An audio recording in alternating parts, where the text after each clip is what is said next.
नमस्कार दोस्तों। अभी कुछ दिनों से मुझे इंस्टाग्राम में कुछ लोगों के मैसेजेस आ रहे हैं जो मुझसे ये कह रहे हैं कि भाई आपको ऐसा नहीं लगता है कि आजकल ही भूत प्रेतों की घटनाएं ज्यादा घट रही हैं इस दुनिया में। मतलब जितना लोग बात कर रहे हैं, जितना लोग चीजों को लेकर अवेयर हो रहे हैं, भूत प्रेतों को लेकर अवेयर हो रहे हैं, उतनी ज्यादा ही भूतिया घटनाएं लोगों के साथ घट रही है। पहले ऐसा नहीं होता था। वो लोग कहते हैं, लोग मुझे मैसेज कर रहे हैं, वो कहते हैं कि पुराने जमाने मतलब हमारे दादाओं परदादाओं के टाइम पे तो दादा परदादा हमारे खेती बाड़ी की देखभाल करने के लिए रात के 2-2 बजे निकल जाया करते थे। कुछ होता नहीं था, कुछ दिखाई नहीं देता था, कोई भूत प्रेत चुड़ैल कुछ नहीं। और कभी कोई गांव की सीमा में कोई भूत चुड़ैल या कोई पिशाच दिख जाए हमारे दादाजी को तो तंबाकू बीड़ी मांग के चला जाया करता था। कुछ तो ये कहते हैं कि हमारे दादाजी ने तो भूत के साथ कुश्ती लड़ लिए, उसे एकदम उठा के पछाड़ दिए हैं। पहले इतना कुछ खतरनाक था ही नहीं। लेकिन अगर मैं आपसे ये कहूं कि आपका ये वाला स्टेटमेंट गलत है। पहले तो इनफैक्ट आज के कंपैरिजन में बहुत ज्यादा डरावनी डरावनी घटनाएं घटती थी। तो आप क्या कहेंगे? नहीं विश्वास नहीं हो रहा है ना? तो आज मैं आपको 4 ऐसे दोस्तों की कहानी सुनाने वाला हूं, सच्ची घटना की सच्ची कहानी, जो आपको अंदर से झंझोड़ कर रख देगी। आपके मन में डर की एक ऐसी नई लहर को दड़ा देगी ना कि आपको समझ में नहीं आएगा कि साला घर से बाहर भी निकले या नहीं। क्योंकि ये 4 दोस्त तो तीर्थ यात्रा के लिए निकले थे और चारों में से एक ने भी नहीं सोचा था कि कुछ ऐसा घट जाएगा। अंत इसका बहुत डिफरेंट है, इसलिए रेगुलर कहानियों की तरह इसे एक्सपेक्ट मत करना। स्टार्टिंग से मजे में सुनो, एंड और कमाल का धमाकेदार है। तो भाई 4 दोस्त, इन चारों का नाम बेनाम है तो हम अपनी मर्जी से रख देते हैं। एक का नाम रख देते हैं हम किशन, एक का नाम रख देते हैं अशोक, एक का नाम रख देते हैं हम दिलीप, और चौथे का नाम रख देते हैं हम क्या नाम रख दें? दीपक। तो दिलीप और दीपक भाई संगीत के बहुत ज्यादा प्रेमी थे, बहुत ज्यादा। कहीं पे भी उनको किसी भी प्रकार का संगीत सुनाई दे दे तो अपने 50 काम छोड़ देंगे और वही धुन, वही संगीत में कहीं खो से जाएंगे। उन दोनों की इन आदतों की वजह से उनके दोस्त, उनके परिवार वाले उनसे कई बार बहुत ज्यादा चिढ़ जाते थे कि किसी काम के लिए निकले हैं और कहीं पर कोई कीर्तन हो रहा है, भजन मंडली हो रही है, कोई नाटक हो रहा है जहां पर संगीत बज रहा है तो रुक गए। 50 काम लगे हुए छोड़ दिए, संगीत ही सुन रहे, उसमें शामिल हो गए, और रात के 2-2 बजे घर जा रहे हैं। इनकी संगीत की इसी रुचि की वजह से ये लोग वक्त वक्त पे तीर्थ स्थलों की दौरे करते रहते थे। जब कभी भी मौका मिलता था दीपक और दिलीप को, दोनों ही कई बार अपने परिवार वालों को लेकर तो कई बार अपने दोस्तों यारों और कजिन भाइयों को लेकर वो लोग तीर्थ यात्रा में निकल जाया करते थे। क्योंकि तीर्थ यात्रा में जाएंगे तो वहां पे भजन मंडली, आरती, संगीत बहुत सुनने को मिलेगा ना, इसीलिए ऐसा होता था। तो ऐसे एक बार की बात है, दीपक दिलीप ने प्लान बनाया कि चलो जगन्नाथपुरी चलते हैं घूमने के लिए। ये लोग उड़ीसा के ही रहने वाले थे। उड़ीसा है एक छोटे से गांव से बिलोंग करते थे, जिनके घर से जगन्नाथपुरी की दूरी कोई बहुत ज्यादा नहीं थी, लेकिन थी। देखो उस जमाने की बात मैं कर रहा हूं जिस जमाने में इतनी इजीली ट्रांसपोर्ट्स अवेलेबल नहीं रहते थे। आप लोगों ने सुने भी होंगे जो बड़ी बड़ी तीर्थ यात्राएं होती थी पहले के टाइम पे, लोग पैदल पूरी किया करते थे। आजकल तो ऐसा होता है कि हवाई जहाज से जा रहे हैं, तो खच्चरों में बैठकर जा रहे हैं, तो हेलीकॉप्टर से जा रहे हैं, बस से जा रहे हैं, पिट्ठू से जा रहे हैं। लेकिन पहले के लोग पद यात्रा किया करते थे और ये सैकड़ों किलोमीटर की भी यात्राएं होती थी। तो ये लोग जहां पर रहते थे वहां से कुछ 100 किलोमीटर दूर था जगन्नाथपुरी। तो इनके गांव से भी लोग जाते थे, पदयात्रा करते हुए जाते थे। दीपक दिलीप ने भी प्लान बनाया, अपने 2 दोस्तों को और पकड़े। वो दोनों दोस्त कौन? वही किशन और अशोक, कि चलो भाई जगन्नाथपुरी जाएंगे। डिसाइड की हुई डेट में ये लोग ठंड के मौसम में जगन्नाथपुरी की पद यात्रा शुरू कर देते हैं। ये यात्रा इनकी बहुत ही बेहतरीन थी, किसी तरह की कोई परेशानी नहीं थी। पद यात्रा में मुश्किल से अब कुछ ही घंटे बाकी थे और रात के लगभग 3:30 बजे का समय हो रहा था।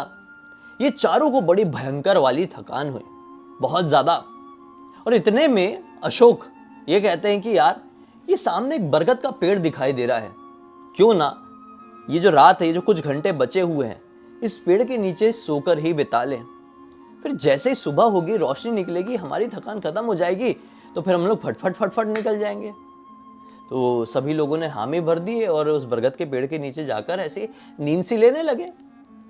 कुछ मिनट बीते होंगे, लेटते से ही चारों को झपकी लग गई थी।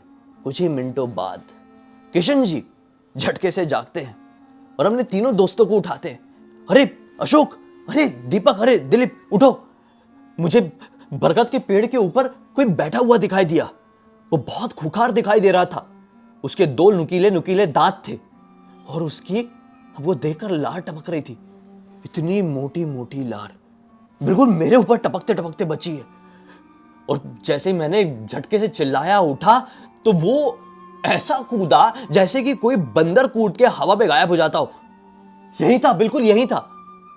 तो बाकी तीनों दोस्त बोलते, ये कौन सी तू पिक्चर अपने दिमाग में बना लिया है? अरे कुछ नहीं था ऐसा कोई, ये रियल में हो सकता है क्या जो तू बात कर रहा है? किशन जी कहते हैं कि बिल्कुल हुआ है, मुझे दिखाई दिया है इस बरगद के पेड़ के नीचे या फिर इस बरगद के पेड़ में ही पक्का कोई भूत या पिशाच वास कर रहा है। हमें जल्दी जल्दी यहां से निकल जाना चाहिए। तो दिलीप जी कहते हैं, अरे सो जा, कुछ नहीं, सो जा, अभी बहुत थकान हो गई, कुछ की कुछ मत बोल, तूने कोई बुरा सपना देखा है। जबरदस्ती करके इनको शांत करा दिए तीनों दोस्तों ने और फिर सो गए। कुछ मिनटों बाद फिर से, अभी शायद रात के मुश्किल से 3:45 का समय हो रहा होगा। अभी तक ब्रह्म मुहूर्त लगा नहीं था कि किशन जी और अशोक जी को एक साथ कुछ तो भी कड़क कड़क कड़क करके आवाज सुनाई दी, जैसे कोई हड्डी चबा रहा हो। तीर्थ यात्रा में निकले हैं, कोई हड्डी कैसे चबा सकता है? नॉनवेज लेके तीर्थ यात्रा में थोड़ी आएगा कोई। इनको फिर भी हड्डी चबाने की आवाज सुनाई दी। हड़बड़ा के उठे और जैसे ही पलट कर अपने दोनों दोस्तों की तरफ यानी दीपक और दिलीप की तरफ देखे तो क्या पाए कि दिलीप अपने पैर को ऐसे उठा के, मतलब मैं कैसे बताऊं, ये पैर को पूरा ऐसा उठा लिया है और पैर का जो अंगूठा है ना, उसे कड़ कड़ करके चबा चबा के खा रहा है। ये दोनों ने देख के बहुत जोर से चिल्लाए, जिसकी आवाज से वो तीसरा दोस्त भी जागा और देखा कि अरे दिलीप क्या हो गया है करके। दीपक भी जाग गया और उसको झंझोड़ कर बिल्कुल ऐसे हटाने लगा और वो बेहोश हो गया। दिलीप लिटरली बेहोश हो गया। बाकी के तीनों दोस्त समझ गए कि इस बरगद के पेड़ के नीचे या फिर ऊपर या फिर इस बरगद के पेड़ में कुछ ना कुछ शैतानी शक्ति है, जो कि कुछ मिनटों के लिए दिलीप को पजेस कर ली थी और थोड़ी देर पहले वही किशन को दिखाई दी थी। कोई भूत प्रेत पक्का है, अभी तो सिर्फ ही अपना अंगूठा चबा रहा था। यहां से हम निकल जाते हैं वरना ये हमें कच्चा ना चबा जाए। इन तीनों ने अपने चौथे दोस्त दिलीप को उठाए और वही रात के अंधेरे में जगन्नाथपुरी के मंदिर की तरफ आगे बढ़ने लगे कि हमें कोई तो मदद मिल जाए, लेकिन कोई मदद दिखाई नहीं दे रही थी। थोड़ी आगे जाने के बाद इन्हें एक बैलगाड़ी दिखाई दी। मतलब 2 बैल एक खूंटे में बंधे हुए थे और वो जो गाड़ी होती है, वो कार्ट होता है, वो अलग रखा हुआ था। ये तीनों वहां पे कुछ मिनटों तक रुके, देखे कि कोई तो आए, ये मांग ले उनसे बैलगाड़ी, लेकिन कोई वहां पे था नहीं। इन लोगों ने आवाज भी लगाए, लेकिन कोई बैलगाड़ी का मालिक समझ में नहीं आ रहा था। इन लोगों ने सोचे छोड़ो ना यार, अभी दोस्त की जान ज्यादा जरूरी है। वो पूरी तरीके से बेहोश है, पैर से असामान्य तरीके से खून निकल रहा है। दिलीप जो कि अपने पैर का अंगूठा चबा चबा के खा लिया था और फिर झटके से झंझोड़े थे तो वो बेहोश हो गया था। ये लोग समझे थे कि दिलीप को कभी भी कुछ भी हो सकता है, इसलिए इन लोगों ने आओ सोचे ना ताओ बैलों को खूंटे से निकाले, बैलगाड़ी में बांधे और सवार हुए और चल पड़े जगन्नाथपुरी की तरफ। अब पद यात्रा से तो ये यात्रा थोड़ी तेज होने ही वाली थी। कुछ ही घंटों में ये जगन्नाथपुरी पहुंच गए। वहां पे वैद्य, डॉक्टर, सब कोई, और वहां पे एक वैद्य को दिखाया और बुखार बहुत तेज था दिलीप जी को। वैद्य ने इलाज किया, जड़ी बूटी दिया और दिलीप जी थोड़े ठीक हो गए। उनको ठीक होने में लगभग अगले दिन की रात हो गई। रात में जगन्नाथपुरी के दर्शन नहीं हो सकते थे, मंदिर के पट बंद होने का समय भी होता है। पट बंद हो गए और इन चारों ने अब डिसाइड किए कि चलो अब जब अगली सुबह होगी तभी दर्शन करेंगे और दिन के उजाले में ही घर की तरफ निकल जाएंगे। इन तीनों ने दिलीप से पूछे भी कि तुझे क्या हो गया था भाई, हम लोग सो रहे थे, तू अचानक से उठ के अपने पैर का अंगूठा चबा चबा के खाने क्यों लगा था? फिर जब हमने तुझसे पूछा कि तुझे हो क्या गया, तो तुझे ऐसा कैसा बेहोश हो गया था, तुझे क्या हुआ था? लेकिन दिलीप जी को कुछ भी याद नहीं था। दिलीप जी यही कहते, पता नहीं यार, बस तुमने झंझोड़े तो मुझे बहुत जोर का पैर में दर्द हुआ और मैं उसे संभाल नहीं पाया, मैं बेहोश हो गया। उसके पहले का और उसके बाद का मुझे कुछ याद नहीं है। बात का यही याद है कि जगन्नाथपुरी में हम थे और वैद्य जी के बिस्तर में मैं लेटा हुआ था। मुंह का टेस्ट बहुत कड़वा था, शायद जड़ी बूटी खाया हुआ था, मुझे कुछ नहीं मालूम। ठीक है, बाकी तीनों दोस्तों ने दिलीप जी के दिमाग में ज्यादा प्रेशर भी नहीं डाले और ये रात कंप्लीट हो गई। अगला दिन निकला और ये लोगों ने जगन्नाथपुरी में बहुत अच्छे से दर्शन किए और वहां पे एक प्रसाद मिलता है। आज के ज़माने में भी, उस ज़माने में भी और आने वाले समय तक भी वो प्रसाद उसी प्रकार का मिलेगा। ऐसा लगता है एक टोकरी रहती है, वो टोकरी में प्रसाद रहता है, अलग अलग प्रकार का प्रसाद रहता है। वो टोकरी का प्रसाद इन लोगों को मिल गया। बोले चलो दर्शन सब अच्छे से हो गए। छोटी सी एक घटना घट गई थी, कोई भूत पिशाच चपट गया था, उसकी वजह से, बाकी भगवान कृष्ण की मदद से, उनके आशीर्वाद से सब कुछ ठीक रहा।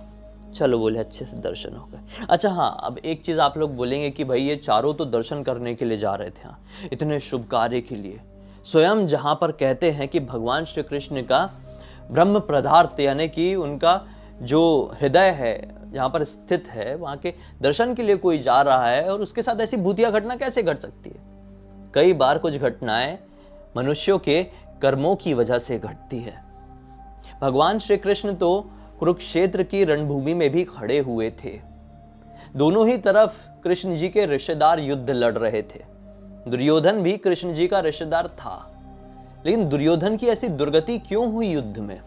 क्योंकि दुर्योधन बुरे कार्य किया था, उसके कर्मों की सजा उसे मिल रही थी। तो कई बार आप भगवान के मंदिर जा रहे हो, मंदिर के अंदर बैठे हो, कितने भी बड़े 4 धाम की यात्रा में क्यों ना जा रहे हो, अगर आपके कर्म गलत है तो आपके साथ कुछ भी हो सकता है। आपके कर्मों की सजा, फल आपको कभी भी किसी भी रूप में मिल सकती है। तो शायद दिलीप जी के साथ वही हुआ था कि एक पिशाच ने उन्हें तीर्थ यात्रा के दौरान ही जकड़ लिया था। कहानी यहां पर खत्म नहीं हो रही है, आगे सुनो ध्यान से। इन लोगों ने सोचे बहुत अच्छे से दर्शन हो गए, चलो टोकरी को रखते अपनी बैलगाड़ी पे। बैलगाड़ी भी कृष्ण जी ने हमें दे दी आशीर्वाद के तौर के ऊपर। निकलते अपने गांव की तरफ, बढ़िया से सवार हुए और जय श्री कृष्ण बोलकर निकल पड़े ये लोग अपने घर की तरफ। अच्छा खासा सफर होने वाला था, लगभग 1.5 दिन इनको लगने वाले थे। शाम हो चली थी, उस दिन की शाम हो चली है, लगभग 7:30 पौने 8 का समय हो गया। ठंड का समय है, इसलिए अंधेरा भी जल्दी हो रहा है, कोहरा भी बहुत लग रहा है, विजन भी बहुत ज्यादा डाउन हो रहा है। ये लोग बस चले जा रहे हैं, चारों तरफ सुनसान। इस साल ठंड बहुत ज्यादा पड़ रही थी, इसलिए पुरी के दर्शन के लिए बहुत कम लोग आए हुए थे। ये रास्ता तो ऐसा हो चला था जैसे कि किसी भूतिया मूवी में कोई नजारा क्या बनता हो, यहां पर लाकर किसी को खड़े कर दे तो अच्छे अच्छों की आवाज टाइट हो जाए। ऐसे रास्ते से ये लोग अपने घर की तरफ बढ़ रहे हैं और कुत्ते, भेड़िए ऐसी ऐसी आवाजें निकाल रहे हैं जो किसी के भी खून को ठंडा करने के लिए बहुत बहुत ज्यादा काफी हो। खैर, थोड़ी देर बाद एक ऐसे पॉइंट में पहुंचे एक जंगल के, जिस पॉइंट में एक अजीबो गरीब धुन सुनाई दे रही थी। एक अजीबो गरीब, ये किस इंस्ट्रूमेंट की धुन थी, ये किस उपकरण की धुन थी, ये मालूम नहीं, लेकिन कुछ तो एक म्यूजिक से सुनाई दी, एक विचित्र सी आवाज के साथ, एक विचित्र सी भाषा में, मानो कि कोई एक अलग सी लैंग्वेज में गाना गा रहा है। कहीं दूर घने जंगल की घनी झाड़ियों के बीच में एक अजीब से इंस्ट्रूमेंट को बजाते हुए। अब दिलीप और दीपक तो वैसे ही म्यूजिक में कहीं खोए से हुए थे बचपन से, तो फिर से वो म्यूजिक जैसे सुने और सुन के वो ऐसे पागलों की तरह हमेशा बिहेव नहीं करते थे जैसे आज कर रहे थे। एकदम बेचैन होने लगे।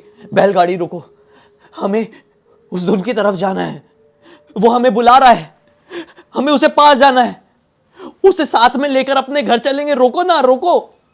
लेकिन किशन जी और अशोक जी ये रोकने के लिए तैयार नहीं थे। वो बैलगाड़ी जल्दी जल्दी बढ़ाए जा रहे थे और बैल भी रुक नहीं रहे थे। बैल भी ऐसी रफ्तार के साथ आगे बढ़ रहे थे जैसे कि मानो उन्हें किसी अनहोनी का आभास हो गया हो। जानवरों को आभास होता है, जानवरों को ऐसी चीजें दिखाई भी देती है, सुनाई भी देती है जिसकी आप कल्पना कभी सपने में भी नहीं कर सकते।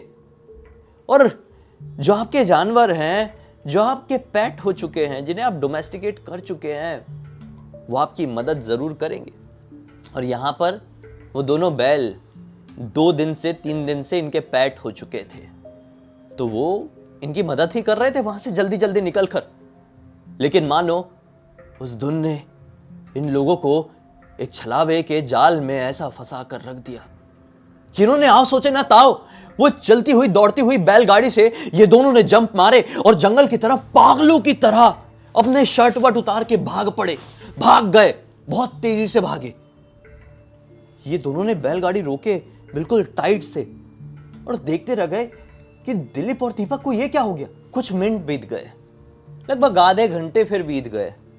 वो दोनों लौट कर नहीं आए, ना ही उनकी आवाज आ रही थी। ये दोनों ने बैलगाड़ी में बैठे बैठे उनको आवाज भी लगाई जंगल की तरफ देख के, दिलीप, दीपक, आ जाओ यार, और कितनी देर वहीं पर रहोगे। लेकिन जंगल की तरफ से उनकी कोई आवाज नहीं आ रही थी। अब ये बैलगाड़ी छोड़ भी नहीं सकते थे, इसीलिए अशोक जी ने कहे कि तुम यहीं पर रुको किशन, मैं वो दोनों को देख कर आता हूं। बैलगाड़ी का और बैलों का ध्यान रखना, मुझे ये रास्ता अब ठीक नहीं लग रहा है। जितनी जल्दी हो सके, रात ढलने से पहले हमें इस जंगल को क्रॉस करके आगे बढ़ना ही होगा। तुम यहीं पर रुकना, मैं अभी गया और अभी आया। ऐसा बोलकर अपने अशोक जी उसी जंगल की तरफ बढ़ चले जिस जंगल की तरफ ये दोनों भागते हुए गए थे। घना कोहरा, घना अंधेरा और इतनी ज्यादा ठंड कि कोई भी डर कर हालत अपनी खराब कर दे खुद से ही। हाँ, तो अशोक जी गए हैं। अब अशोक जी को भी गए हुए 1-1.5 घंटे बीत गए। अब और भी ज्यादा रात हो गई। भेड़िए दूर दराज से ऐसे डरावनी आवाज में रो रहे थे कि जो किशन जी कभी किसी चीज से नहीं डरे, उनके दिल को छलनी कर रही थी डर के मारे ये आवाजें। उन्होंने सोचा कि एक काम करता हूं, मैं भी उतरता हूं और इन बैलों को ऐसे ही बांध देता हूं खूंटे में जैसे ही हमें मिले थे, और जंगल में जाकर अपने तीनों दोस्तों को फिर से ढूंढता हूं। बैलों को बांधे और जंगल तरफ गए। थोड़ी आगे जाने के बाद एक पेड़ के नीचे तीनों दोस्त उन्हें दिखाई दे दिए।